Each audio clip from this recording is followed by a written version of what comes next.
My name is Vivian Smith. I'm 41 years old. Last Thanksgiving, my brother's wife stood in my parents' dining room, where I'd been cooking since 4:30 that morning, where my mother had hosted 30 Thanksgivings, where my father's empty chair still sat at the head of the table, and told my 65-year-old mother to eat upstairs with the older relatives. My mother is not an older relative. She is the woman who held my father's hand when he died. I was there. My brother wasn't. He was in Portland, ignoring my sixth call. I took off my apron. I folded it. I set it on the counter next to the turkey I'd paid for, the stuffing I'd made at dawn, the table I'd set for 20 people. I walked to the head of the table and asked my brother's wife one question. Can you tell everyone here who held my father's hand when he died? Her smile disappeared. The room went silent. And my brother realized 3 years too late that showing up for inheritance isn't the same as showing up for family. But let me back up, because the story really starts at 4:30 that morning. The alarm went off in the dark. November 28th, 2025. 4:30 a.m. I'd set 3 alarms because I couldn't afford to oversleep. Not today. I got out of bed in the room I grew up in. The same room I moved back into in 2022 when Dad got sick. The same wallpaper, pale blue with tiny flowers, that I'd stared at as a kid, as a teenager, as a 37-year-old woman giving up her apartment in Philadelphia to come home and watch her father die. The house was cold. I pulled on sweatpants and Dad's old Penn State hoodie, the one that still smelled like him if I didn't think about it too hard, and went downstairs. The kitchen was dark except for the light over the stove. I turned on the coffee maker. While it brewed, I opened the fridge and pulled out the 22-pound turkey I'd been brining for 2 days. Kosher salt, brown sugar, peppercorns, bay leaves. Dad's recipe. The one he used every Thanksgiving from 1985 until 2021, the last year he was strong enough to stand at the stove. I remembered that Thanksgiving, 2021. Dad was already sick, though we didn't know it yet. He'd lost weight. He got tired faster, but he insisted on cooking the turkey himself. I watched him brace himself against the counter, hands shaking as he rubbed butter under the skin. You don't have to do this, Dad, I'd said. Yes, I do, he said. This is my job. It was the last turkey he ever cooked. Now it was my job. I preheated the oven to 325 degrees. Pulled out the roasting pan, the same one Mom and Dad got as a wedding gift in 1979, heavy and dented and perfectly seasoned. I patted the turkey dry, rubbed it with softened butter, salt, pepper, fresh thyme from the garden Mom still kept out back. I remembered Dad's hands doing the same thing. Big hands, carpenter's hands, hands that built the deck in the backyard and fixed the washing machine and held mine when I was scared. The same hands I held when he died. I slid the turkey into the oven and set the timer. 4.5 hours. By 9:30, it would be golden and perfect, and the house would smell the way it was supposed to smell on Thanksgiving. The way it smelled when Dad was alive, when Scott still came home, when we were still a family. I poured myself coffee and sat at the kitchen table. The same table where I'd eaten breakfast every morning for 41 years, minus the 8 years I had my own place in Philadelphia. The same table where Dad told us he had cancer, where Mom cried after the funeral, where I signed the papers making me executor of the estate. The same table where, in a few hours, I was going to tell my brother's wife exactly who she was talking to. But I didn't know that yet. At 5 a.m., I started the stuffing. Sausage and herb, Dad's recipe again. I diced onions and celery, browned a pound of Italian sausage, tore apart 2 loaves of day-old bread. My eyes watered from the onions, or maybe I was just tired. I'd been up until midnight the night before, cleaning the house, setting up the folding table in the family room, pulling out the good china, the set Mom's mother gave her, the one we only used on holidays. 20 people were coming, Aunt Linda and Uncle Raymond, my cousin Tyler, Pastor Morris and his wife, our neighbors, the Hoffmans and the Carsons, Mom's friend Patricia from her grief support group, Scott and his wife April, April's sister Bryn, a few others, 20 plates, 20 glasses, 20 forks, knives, spoons. I thought about the Thanksgivings when I was a kid. Scott and I would set the table together. He'd fold the napkins into weird shapes, swans, boats, hats, and make me laugh. Dad would carve the turkey. Mom would bring out dish after dish, her face flushed from the heat of the kitchen, and she'd sit down last, always last, after everyone else had been served. And every year, after dinner, Dad would stand up and say the same thing. I'm thankful for this family, for every person at this table. Scott stopped coming to the table in 2010. Dad stopped saying that toast in 2022 because he wasn't here anymore. And now April wanted to tell my mother she wasn't part of the core family. I stirred the stuffing and thought about all the things I wanted to say, all the things I'd been holding in for 3 years. For 12 years, really, if I counted every time Scott didn't come home, didn't call back, didn't show up when it mattered. But I'm not a person who yells. I'm not a person who makes scenes. I'm a person who remembers, who keeps receipts, who waits for the right moment. And today was going to be that moment.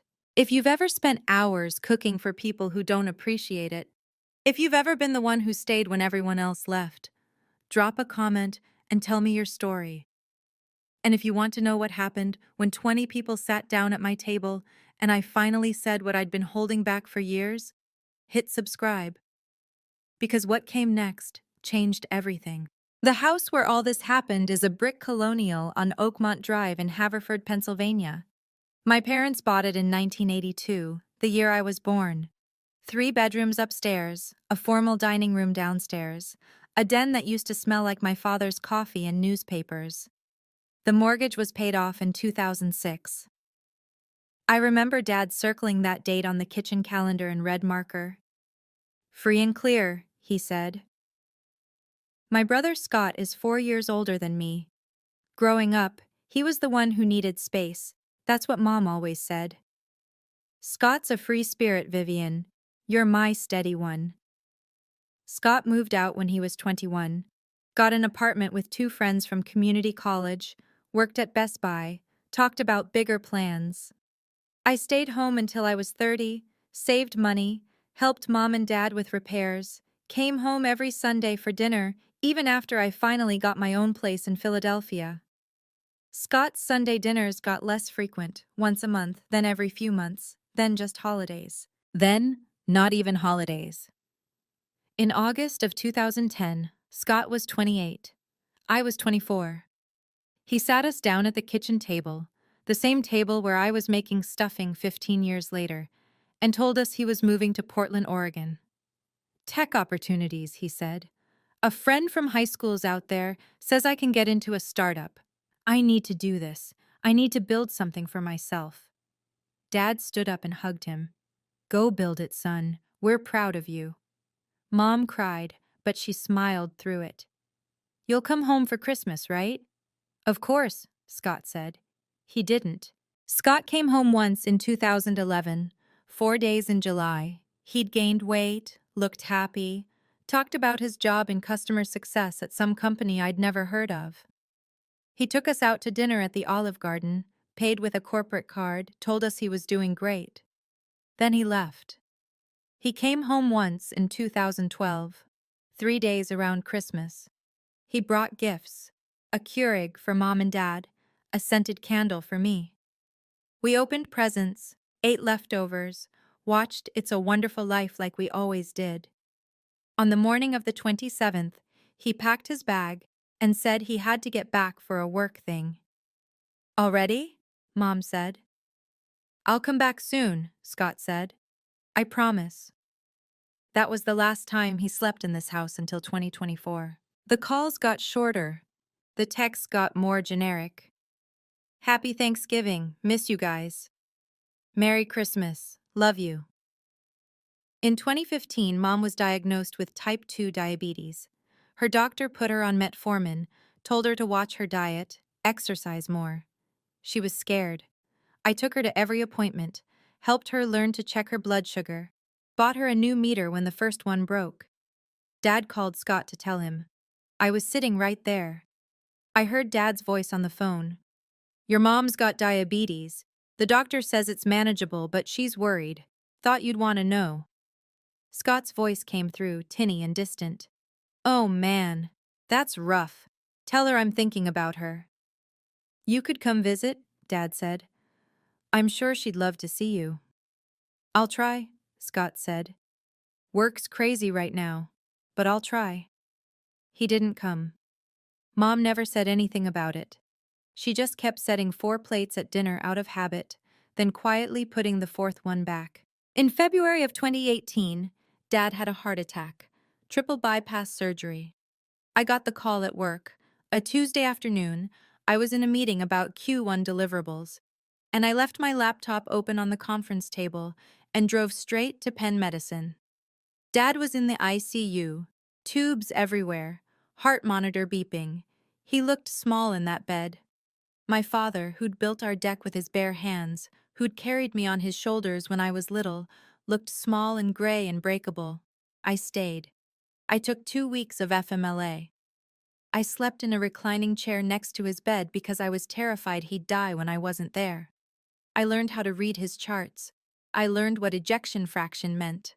I learned how to help him walk the hallways with his IV pole, one slow step at a time, while he made jokes about being an old man now. Scott sent flowers. They arrived on day 3. A huge arrangement, $120 according to the card the florist left behind. Lilies, roses, some kind of tropical thing I didn't recognize. The nurses had to move it to the windowsill because it took up too much space on the bedside table. The card said, "Thinking of you, Dad. Get well soon. Love, Scott." I texted Scott the room number. I texted him the hospital address. I texted him a photo of Dad sleeping, oxygen cannula in his nose, because I thought maybe seeing it would make it real. Scott texted back 6 hours later. Wow, that's intense.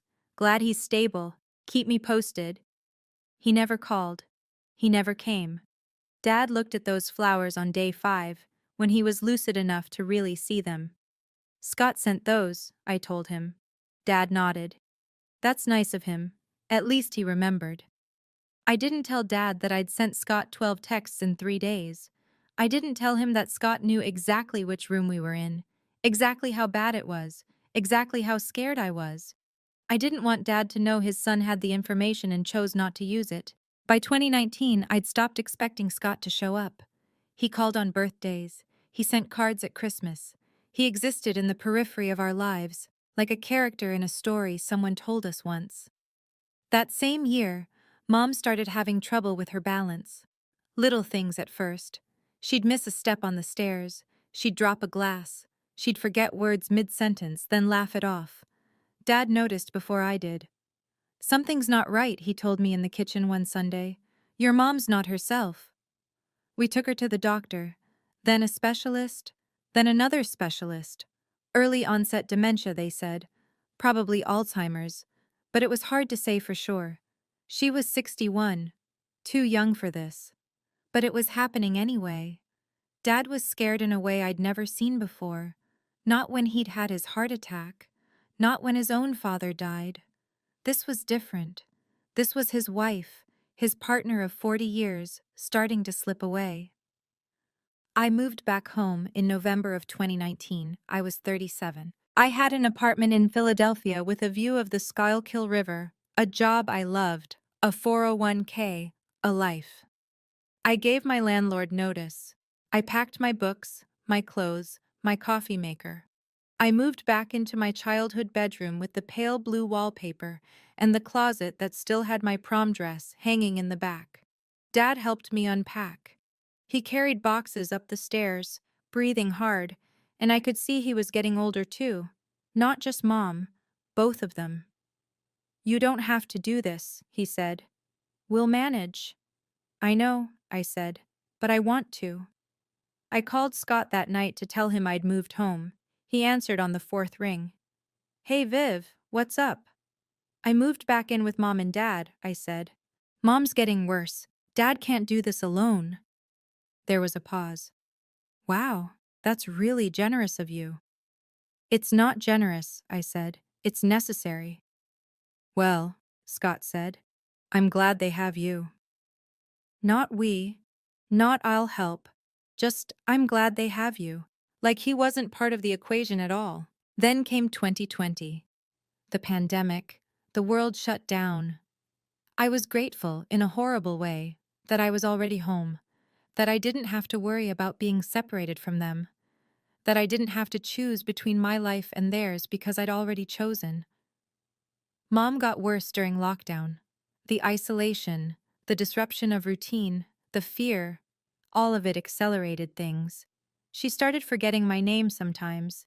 She'd call me by her sister's name, or her mother's name, or she'd just say, honey, because names were too hard.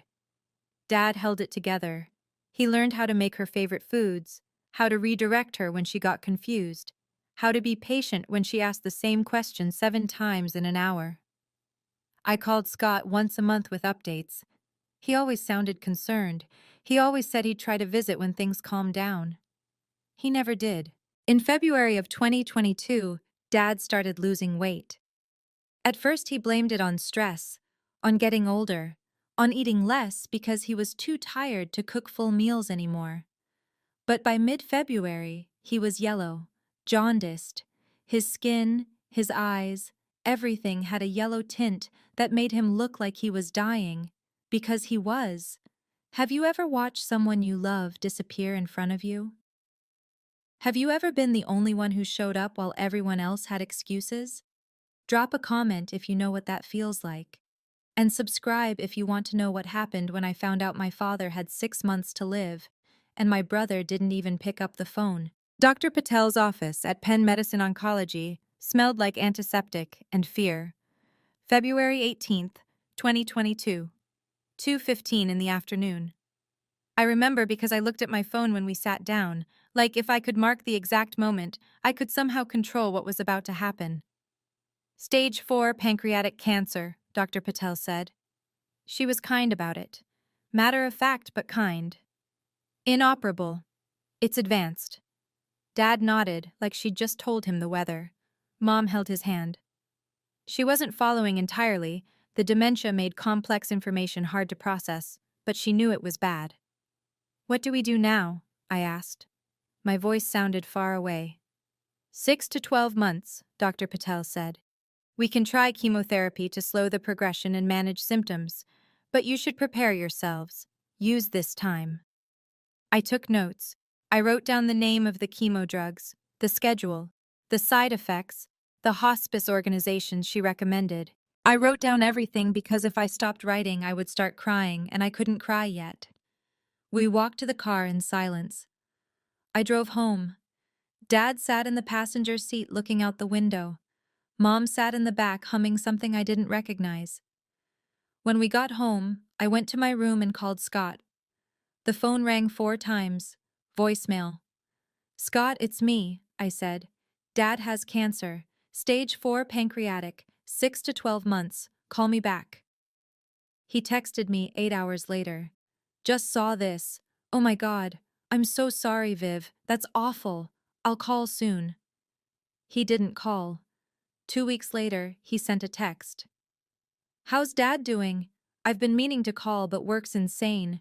Tell him I'm thinking about him. I'll try to visit soon. I stared at that text for 5 minutes. I typed and deleted 4 different responses. Finally, I just wrote, okay. That was March 4th, 2022. Scott never visited. I quit my job on March 4th, 2022. My boss tried to talk me out of it. Take FMLA, she said. Take a leave of absence. Don't throw away your career. He has 6 months, I said. Maybe less. I'm not spending them on Zoom calls. Vivian. I've made up my mind. My last day was March 18th. I cleaned out my desk, said goodbye to people I'd worked with for 6 years, and drove home. When I walked in the door, Dad was sitting in his recliner in the den, oxygen tank beside him, reading the newspaper like it was any other Friday. You didn't have to do this, he said. I know, I said. But I did it anyway. He looked at me for a long moment. Then he said, "Thank you." I set up a system. I made a binder with all of Dad's medical information: insurance cards, medication lists, doctors' names and numbers, hospital records. I set up a whiteboard in the kitchen with his medication schedule written in different colored markers. I learned how to refill his oxygen tanks, how to spot the signs of a bad day, how to call the oncology nurse when his temperature spiked. Mom tried to help, but the dementia made it hard. She'd forget which pills he'd already taken. She'd get confused about appointment times. So I took over. Quietly. Completely. Scott called once in April. "Hey, how's everything going?" "We start chemo next week," I said. "Gemcitabine infusions, 12 sessions once a week." "That sounds rough." "It is." "Well, let me know if you need anything." I wanted to say, "I need you to come home. I need you to sit with Dad while I take a shower. I need you to tell Mom it's going to be okay, even though we both know it's not. I need you to be here." Instead, I said, "Okay." Chemo started in April. Every Tuesday at 10 a.m. Penn Medicine Oncology, 45 minutes from the house. I drove Dad to every single appointment, 12 of them, spread across 4 months. The parking garage became familiar. Level 4, spot near the elevator if we were lucky. The waiting room with its pale green walls and magazines from 6 months ago. The infusion center with its rows of recliners, each one occupied by someone fighting for more time. Dad's nurse was named Kelly. She had red hair and a Philadelphia accent, and she was good at finding veins even when Dad's arms were bruised and swollen from previous IVs. She'd chat with him about the Eagles, about the weather, about nothing, while the poison dripped into his bloodstream. 3 hours per session. I sat in the chair next to him and worked on my laptop. I'd picked up some freelance projects to keep money coming in. Or I read, or I just watched him sleep. The side effects were brutal: nausea, fatigue, neuropathy in his hands and feet. He lost more weight, his hair thinned. He started sleeping 14, 16 hours a day. 8 times I slept in a hospital chair because Dad spiked a fever or couldn't stop vomiting or just didn't want to go home. The chair reclined to 45 degrees. Not comfortable, but I learned to sleep anyway. The nurses brought me blankets from the warmer, coffee from the break room, sympathy in their eyes. Once, in early June, I took a photo. Dad asleep in the hospital bed, me in the chair beside him, my eyes half closed. I don't know why I took it. Maybe to prove to myself this was real. Maybe to show Scott if he ever asked. I texted it to him at 2 in the morning. He responded 6 hours later. "You're so strong, Viv. Dad's lucky to have you." He didn't say, "I'm coming." I didn't say, "I shouldn't have to be strong alone." By September, the chemo wasn't working. Dr. Patel showed us the scans. The tumors were growing. New ones had appeared. "We can try a different protocol," she said. But honestly, at this point, I'd recommend transitioning to hospice care. Focus on comfort, quality of life. Dad took it calmly. He'd known this was coming. We all had. "How long?" he asked. "Weeks," Dr. Patel said. "Maybe a month or 2. I'm sorry." We moved him to hospice care at home in mid-September. A hospital bed replaced the couch in the living room. We rented an oxygen concentrator that hummed 24 hours a day. A hospice nurse named Janet came 3 times a week to check his vitals, adjust his medications, teach me how to use the morphine pump. Janet was in her 50s, gray hair pulled back in a ponytail, calm in the way only people who've seen 1,000 deaths can be calm. "You're doing everything right," she told me. "He's comfortable. He knows you're here. That's what matters." I called Scott on September 20th. "Dad's in hospice now," I said. "It's not going to be long." Silence on the other end. Then, "What does that mean? Hospice?" "It means we're done trying to cure him," I said. "It means we're keeping him comfortable until he dies." "Oh, you should come home, Scott." Yeah, I'll try. Let me see what I can move around at work." "Scott, I'll try, Viv, I promise." He didn't come. October was the longest month of my life. Dad slept most of the time. When he was awake, he was foggy from the morphine, drifting in and out of conversations that didn't quite make sense. Sometimes he thought I was Mom. Sometimes he thought it was 1985. Sometimes he knew exactly who I was and where we were and what was happening. And those moments were the hardest because I could see the fear in his eyes. Mom sat with him every day. The dementia had progressed to the point where she didn't always understand what was happening, but she knew he was sick. She'd hold his hand and sing songs from their wedding, old Frank Sinatra tunes, her voice thin and wavering. I slept on the couch. I didn't want to be upstairs in case something happened. Janet told me I needed to rest, that I was going to burn out, that I couldn't pour from an empty cup. I ignored her. On October 18th, I called Scott. Straight to voicemail. I called again on October 20th. Voicemail. On October 22nd, I called 3 times. Left 2 messages. Texted, "Dad's declining fast. You need to come home now." He texted back 4 hours later. "I'm sorry, I've been in meetings. How bad is it?" "Bad," I typed. "Really bad. I'll try to get a flight." He didn't. Dad died on October 23rd, 2022 at 11:32 at night. Mom and I were with him. We'd been sitting beside the hospital bed since dinner time. He hadn't spoken since morning. His breathing had changed around 9 p.m. Janet had warned us this would happen. Shallow, irregular, long pauses between breaths. At 11:30, Mom leaned close to him. "Eddie," she whispered, "it's okay. You can go." His chest rose, fell, rose again, barely. Then it didn't rise anymore. I held his hand. It was still warm. I kept holding it even after I knew he was gone because I didn't know what else to do. Mom was crying, soft and quiet. I wasn't crying yet. I would later. But in that moment I was numb, watching my father's body, waiting for it to move again even though I knew it wouldn't. Janet arrived at 11:45. She must have been nearby, must have known it was close. She checked his pulse, just a formality, and wrote the time of death on her chart. "I'm so sorry," she said. She hugged us both. "You did everything right. He wasn't alone. That's what matters." At midnight, I went upstairs to my room and called Scott. He answered on the 5th ring, groggy. "Hello?" "Dad's gone," I said. "What?" "Dad died. An hour ago." Long silence. I could hear him breathing, could picture him sitting up in bed in some apartment in Portland I'd never seen. "Oh my God," he said. "Vivian, I didn't know it was that close." "I called you 6 times last week," I said.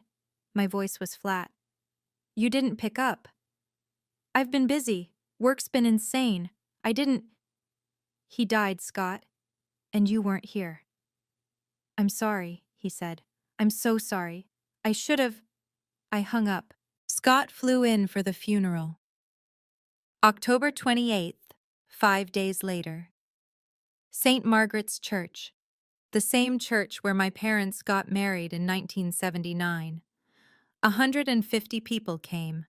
Neighbors, Dad's old co-workers, people from Mom's book club, relatives I hadn't seen in years. Scott stood beside me at the grave. He cried. He looked genuinely destroyed. At the burial, when they lowered the casket, he said, "I should have been here. I should have come home." I looked at him. "Yes," I said. "You should have." At the reception afterward, someone asked Scott how Dad was doing. An older woman, a friend of Mom's, who clearly hadn't heard the news. Scott's face went blank. "He passed," he said. "2 days ago." The woman looked confused. 2 days? But the funeral's today." "I meant 5 days," Scott said. "I meant he died 5 days ago." But he'd said 2, because in his mind, Dad had only been dead since he got the phone call. Everything before that didn't count. He left the next morning. Said he had to get back to work. I didn't argue. I didn't see him again for 2 years. On November 8th, 2022, I sat in a law office on Walnut Street in Philadelphia. Brennan and Associates. The receptionist brought me coffee in a white ceramic mug. The office smelled like leather and old paper and money. Daniel Brennan slid a folder across his mahogany desk. He was maybe 60, gray hair, wire-rimmed glasses, the kind of lawyer who wore suits that probably cost more than my car. "Your father named you executor," he said. He was very clear about his wishes. I opened the folder. The will was 18 pages, printed on heavy cream-colored paper. Dated May 15th, 2021. Notarized. Witnessed by Janet Kowalski and Pastor Andrew Morris. The first page had my name, Vivian Marie Smith, Executor of Estate. I turned the page. I grant to my wife, Margaret Ann Smith, a life estate in the property located at 428 Oakmont Drive, Haverford, Pennsylvania. Upon her death, the property shall pass in its entirety to my daughter, Vivian Marie Smith. I read it twice, 3 times. "What does this mean?" I asked. Brennan folded his hands. "It means your mother has the right to live in the house for the rest of her life. She's the life tenant. You're the remainder man, meaning when she passes, the house becomes yours outright. Both your names are already on the deed." "And Scott?" Brennan flipped to page 7. He pointed to a paragraph. "Due to prolonged absence and lack of involvement in family matters, I do not include my son, Scott Edward Smith, in this distribution." I stared at the words. Read them again. "Your father made this decision in May of 2021, Brennan said. "He was of sound mind. He had legal counsel. He knew exactly what he was doing." "Scott doesn't know about this," I said. "Not unless you tell him." I closed the folder. My hands were shaking.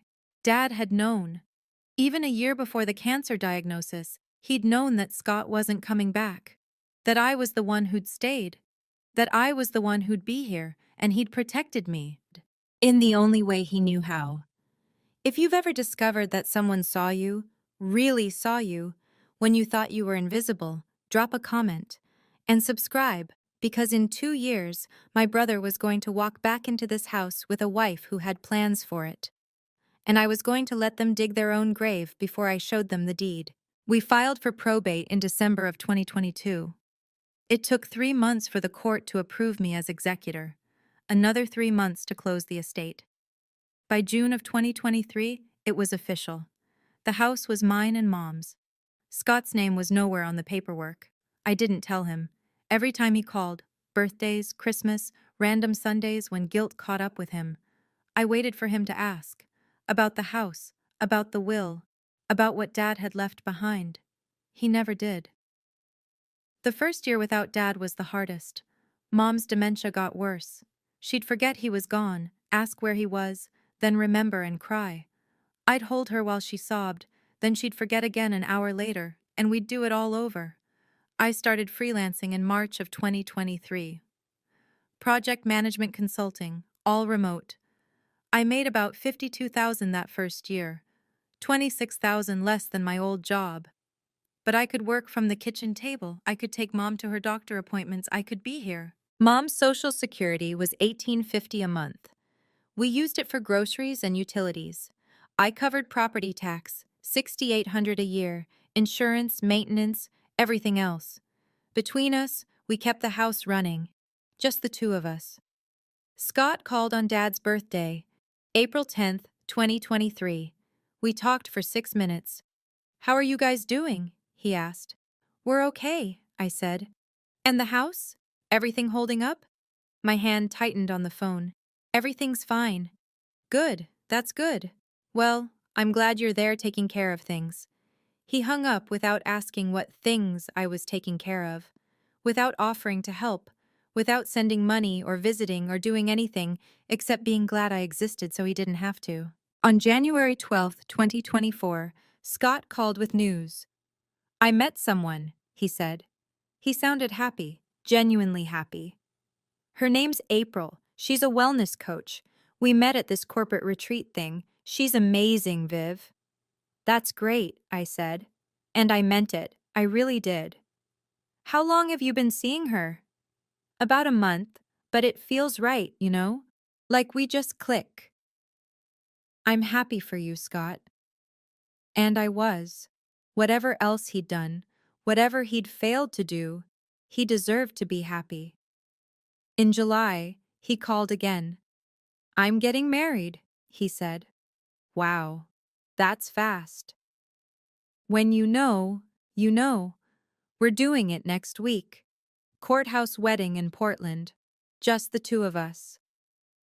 Do you want us to come? It's kind of last minute, he said. But we'll visit soon. April's really excited to see the house. She's into home design, renovations, that kind of thing. The way he said the house. Not home. Not where you and Mom live. The house. Like it was a property, an asset. That's nice, I said. Yeah, she's got great ideas. You'll love her. Scott and April came to visit in August of 2024. First time I'd seen my brother in almost 2 years. April was 33, blonde, athletic, always smiling. She wore Lululemon leggings and carried a water bottle with motivational quotes. Hydrate your soul. Good vibes only. That kind of thing. She hugged Mom like they were old friends. Mrs. Smith, I've heard so much about you. Mom smiled, confused but polite. That's nice, dear. April brought gifts, lavender candles, a sage bundle, rose quartz crystals. I saw the TJ Maxx receipt in the trash later. $65. This house has such beautiful energy, April said, walking through the dining room. Have you ever done a sage cleansing? We're doing fine, I said. She smiled. Of course. I just mean it could be even better. She walked through every room. Upstairs, downstairs, the basement, the attic. She took notes on her phone, asked questions. How old's the furnace? When was the roof last replaced? What's the square footage? Just curious, she said when she caught me watching. I love old houses. So much character. On the second night of their visit, I couldn't sleep. I went downstairs around 11 to get water. The kitchen light was off, but I could hear voices in the living room. I stopped in the hallway. April's voice. I'm just saying, this house has great bones. If you inherited it, we could do something amazing. Flip it or turn it into an Airbnb. This neighborhood, we could charge $250 a night easy. My hand froze on the banister. Scott's voice. I don't know if I'm inheriting anything. You're the son, April said. Of course you are. That's how it works. Vivian's been here the whole time. I don't know what Dad's will said. Then you need to find out, April said. This is your family home, Scott. You have a right to it. I stood there in the dark, barely breathing. I'll ask, Scott said. When the time's right. The time's right now, April said. Your mom's not going to live forever. You need to know where you stand. I went back upstairs without getting water. The next morning, I pulled out the folder from the estate attorney. I read the will again, every page, and I started keeping copies of everything. Every utility bill with my name on it, every property tax receipt I'd paid, every invoice for repairs I'd covered. I didn't know when I'd need them, but I knew I would. They came back in April of 2025, Easter weekend, 3 days. This time April was more comfortable. She rearranged the throw pillows on the couch. Just brightening things up, she said. She suggested we repaint the dining room. A nice warm gray would really open the space. Mom said, I like it the way it is. April smiled. Of course, I'm just thinking about resale value down the line. On their last day, April was on the phone in the backyard. I was washing dishes. The kitchen window was open. Her voice carried clearly. Yeah, it's a solid property. 3 bed, 2 bath, full basement. Needs updating, but the location's prime. If we could get it, we'd either flip it fast or rent it out long term. Just need to wait for the right timing, you know? I dried my hands slowly. She laughed. I know, right? Scott doesn't even realize what he's sitting on. But once the mom situation resolves, we'll be in good shape. The mom situation. I set the dish towel down. walked upstairs, pulled out the will one more time, and I started planning. In mid-October, I sent out Thanksgiving invitations. 20 people. Aunt Linda, Uncle Raymond, Tyler, Pastor Morris and his wife, the Hoffmans, the Carsons, Patricia, a few others, and Scott and April. April called me back within an hour. Vivian, we'd love to come. And listen, I'd be honored to co-host with you. I've got some amazing ideas for the tablescape. That's okay, I said. I've got it covered. Are you sure? Because I'm really good at this stuff. It's kind of my thing. I'm sure. Well, I'll bring some decorations anyway, just to help out. Over the next 2 weeks, April texted me constantly. Menu suggestions, decor ideas, links to Pinterest boards, an Amazon cart with $340 worth of eucalyptus garlands and copper chargers. I replied each time, "Thanks, but I've got it." She always sent back a smiley face. On November 26th, 2 days before Thanksgiving, April called. "I made a seating chart," she said, "just to help with flow. I can email it to you." "That's really not necessary." "Oh, I already did it. Check your email. I think you'll love how I balance the energy at each table." I opened the email, looked at the chart. April and Scott at the head of the main table, Tyler, the Hoffmans, Pastor Morris around them, Aunt Linda and Uncle Raymond at the secondary table in the family room, and in tiny print, in the corner, breakfast nook, Margaret Smith, elderly overflow. My mother. In the breakfast nook, the small table in the kitchen where we ate cereal on weekday mornings. I stared at that email for a long time. Then I printed the will, folded it, put it in my pocket.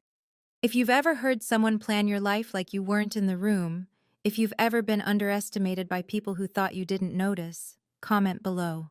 And hit subscribe, because the next morning, I woke up at 4:30 a.m. to cook for 20 people. And by 3 p.m., I was going to show April exactly who she was talking to. Which brings us back to 4:30 a.m. on November 28th, 2025. By 9 o'clock, the turkey was in the oven and the house smelled like butter and thyme. I'd made the stuffing, prepped the potatoes, assembled 2 casseroles. The pies were sitting on the counter, pumpkin, apple, pecan, from the bakery on Lancaster Avenue, because even I have limits.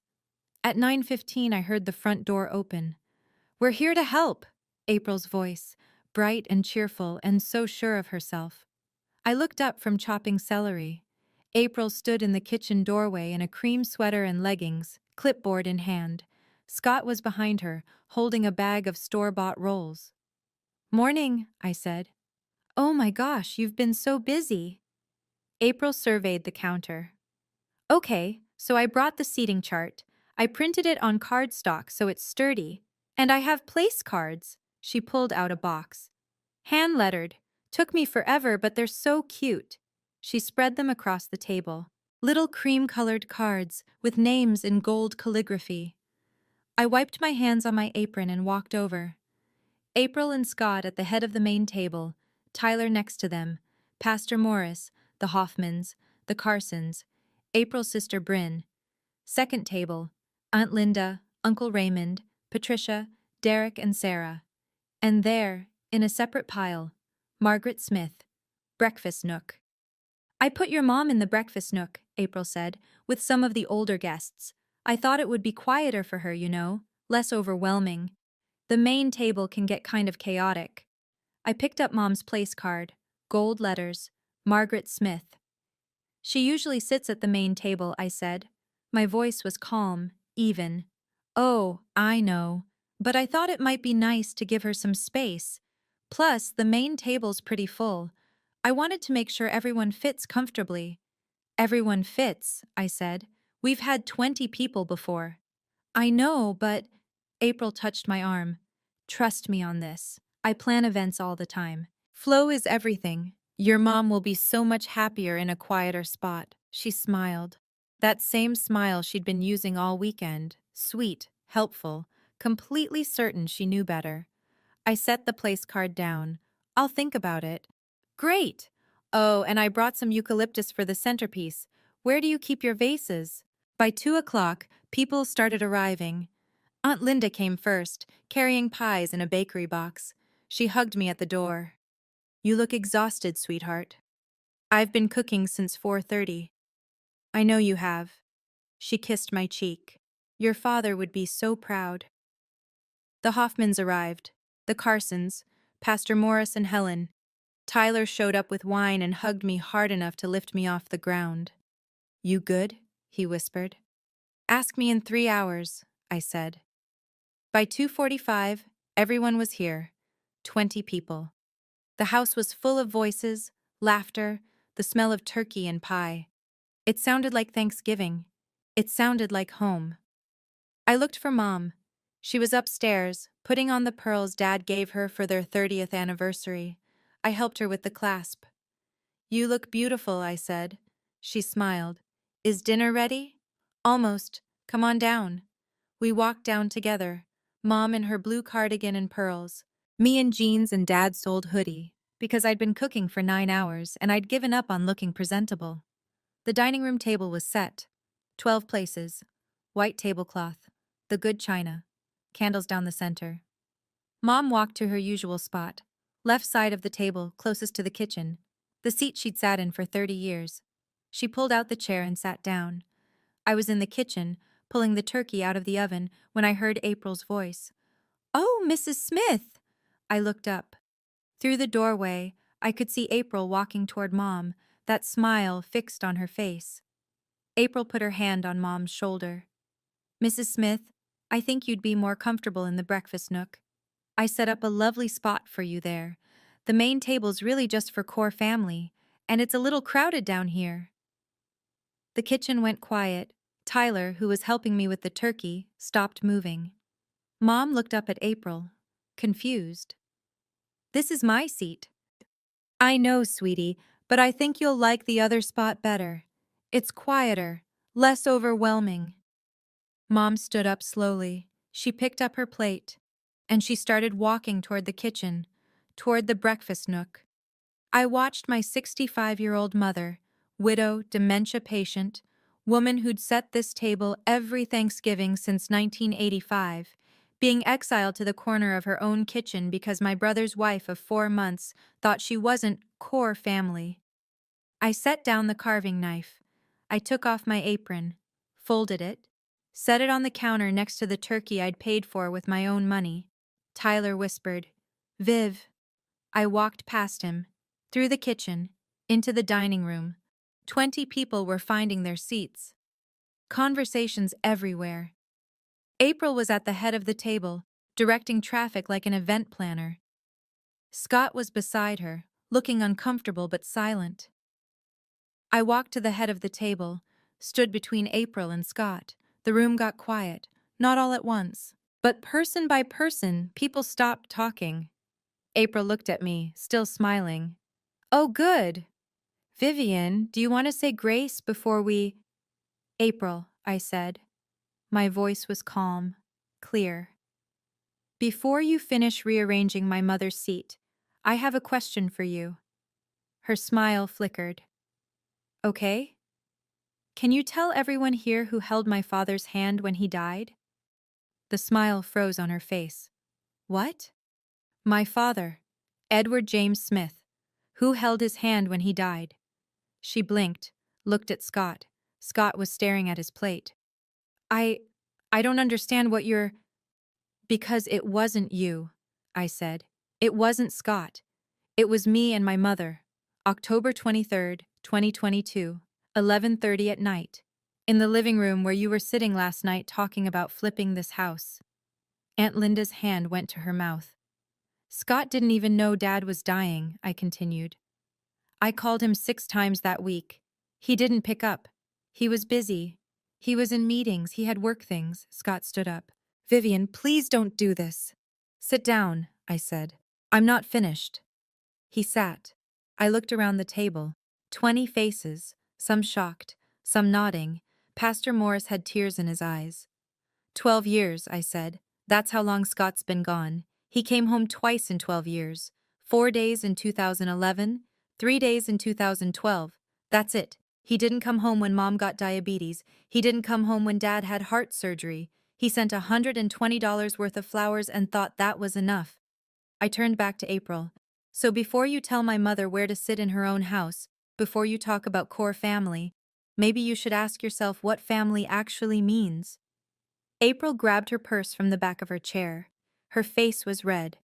Scott, we're leaving. Scott stood slowly. He looked at me. His eyes were wet. Viv, I know I wasn't there. I know I messed up. But you didn't have to. Didn't have to what? I said. Tell the truth? April was already walking toward the door. Scott followed her. I reached into my pocket and pulled out the will, unfolded it, held it up. Scott, since you're leaving anyway, you should know something. He stopped. This is Dad's will, dated May 15th, 2021, a year before he died. Want to know what it says? April turned around. Bryn stood up from the table. I read out loud. I designate my daughter, Vivian Marie Smith, as executor of my estate. I looked at Scott, then at April. I grant to my wife, Margaret Ann Smith, a life estate in the property located at 428 Oakmont Drive. Upon her death, the property shall pass in its entirety to my daughter, Vivian Marie Smith. The room was completely silent. And this is the best part, I said.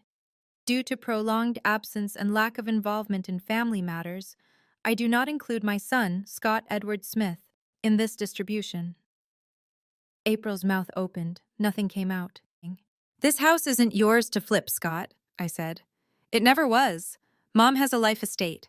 She lives here as long as she wants. When she's gone, it's mine. Your name isn't in the will. Dad made that decision in 2021, before he even got sick. Because he knew. He knew you weren't coming back. Scott's face was white. That's not... He wouldn't... It's notarized, I said. Witnessed by Janet and Pastor Morris. Probate closed in June of 2023. It's legal. It's done. You have no claim. Pastor Morris stood up. It's true, Scott. I witnessed it. Your father was very clear about his wishes. April grabbed Scott's arm. We're leaving. Now. She turned to the door. Scott followed. Bryn grabbed her coat. My cousin Megan, Scott's friend since childhood, looked at me, then at Scott, then stood and walked out. Derek and his wife Sarah followed. 6 people total. At the door, April stopped, turned back. This isn't over. I looked at her. Yes, I said. It is. The door slammed. For a long moment, nobody moved. Then Aunt Linda stood up. She walked over to me, wrapped her arms around me. Your father would be so proud of you, she whispered. Tyler was next, then Pastor Morris. That took courage, Vivian. I heard footsteps on the stairs. Mom was coming back down. She walked into the dining room, looked around at the 14 people still seated and sat down in her chair. Her real chair, left side of the table. She reached out and took my hand. I sat down next to her. 14 people. The Hoffmans, the Carsons, Aunt Linda and Uncle Raymond, Tyler, Pastor Morris and Helen, Patricia, our neighbors, the people who'd actually shown up, the people who'd been here. Let's eat, I said. And we did. Drop a comment if you've ever had to stand up to family, and subscribe, because what happened next, the lawyer letters, the aftermath, the choice I had to make about forgiveness, that's the part that stays with you. After dinner, people stayed. They helped clean up. They told stories about Dad. Aunt Linda talked about the time Dad drove 2 hours in a snowstorm to jumpstart her car. Tyler told everyone how Dad taught him to change a tire when he was 16. Mr. Carson, our neighbor, pulled me aside. My brother did the same thing yours did, he said quietly. Vanished for years. Showed up after Mom died wanting the house. Some people only love you when there's something to take. By 8 o'clock, everyone had gone home. Mom and I sat in the living room. The house was quiet, clean. The dining room table was cleared, the dishes done. Do you think he'll come back? Mom asked. I don't know, I said. Maybe, if he changes. She nodded, squeezed my hand. I hope he does. I didn't tell her I wasn't sure I wanted him to. On December 3rd, I got an email. Subject line: Estate of Edward James Smith. Contest of Will. From Mitchell Baxter. Escrilla, Baxter and Cole, LLC. Portland, Oregon. 3 pages. Legal language. Accusations of undue influence. Questions about Dad's mental capacity. Demands for documentation. I forwarded it to Daniel Brennan at 10 a.m. He called me at 2:30. They have no case, Vivian. Your father's will was executed properly. He had full capacity. The exclusion was deliberate and documented. Scott's 12-year absence is a matter of record. I'll handle this. On December 10th, Brennan sent his response. 8 pages. Case law. Medical records proving Dad's mental clarity in 2021. A timeline of Scott's absence complete with phone records showing unanswered calls. Baxter never replied. On December 18th, Scott called. I saw his name on the screen. I didn't pick up. Voicemail. Viv, it's me. Can we talk? I didn't know about the will. I didn't know what Dad was thinking. I'm sorry I wasn't there. I know I messed up, but I'm still your brother. Please call me back. I listened 3 times, saved it. Didn't call back. Mom asked if I was going to talk to him. When he's ready to apologize for 12 years, not just one dinner, I said. On December 20th, Mom wrote a letter. By hand, on her good stationery, with her fountain pen. She didn't show it to me, but she told me what it said. I told him he's always my son, she said. But he can't erase 12 years by showing up for inheritance. If he wants to be family, it starts with showing up when there's nothing to gain. She mailed it on December 22nd. As of mid-January 2026, he hasn't replied. On December 27th, I got a job offer. Senior project manager, tech company based in Austin, fully remote. $68,000 a year plus benefits. I accepted. Mom cried when I told her. Happy tears. You're building something again. Yeah, I said. I am. I start January 6th. Health insurance kicks in February 1st. I'll still be here, still taking care of Mom, still living in the house Dad left me. But I'll also be moving forward. We didn't change anything in the house, didn't repaint, didn't renovate, didn't turn it into an Airbnb. The den still has Dad's reading chair. The dining room still has the table where he carved 30 turkeys. Mom's pearls are in the jewelry box on her dresser. The photo of their wedding day is still on the mantel. According to Zillow, the house is worth $395,000 now. We're not selling it. This is home. We made a rule. Mom and I decided together. Scott can come back if he wants to. But not with April. Not with an agenda. Not with a seating chart or a renovation plan or a friend who's a real estate agent. If he wants to visit, he comes alone. He sits at the table. He talks to us like family, not like obstacles. He can be a brother and a son. But he can't be a stranger with a claim. The door's open, but the terms are clear. Some families heal. Some families just learn where the boundaries are. We learned. People ask me if I regret what I said that day. I don't. But I regret that it had to be said at all. Family isn't who shows up for the will reading. Family is who showed up for the chemo appointments, who slept in the hospital chair, who held the hand that mattered, who stayed when staying was hard and lonely and thankless. I stayed. I cooked Thanksgiving dinner at 4:30 in the morning. I paid $6,800 a year in property tax. I quit my job and moved home and gave up my apartment and my life and my future because my father was dying and someone had to be there. And when my brother's wife tried to push my mother into the corner of her own kitchen, I took off my apron and I asked one question. That's all it took, one question. Who held my father's hand when he died? The answer changed everything. It changed who sat at the table. It changed who gets to call this house home. It changed the meaning of family. I'm not the villain in this story. I'm not even the hero. I'm just the one who stayed.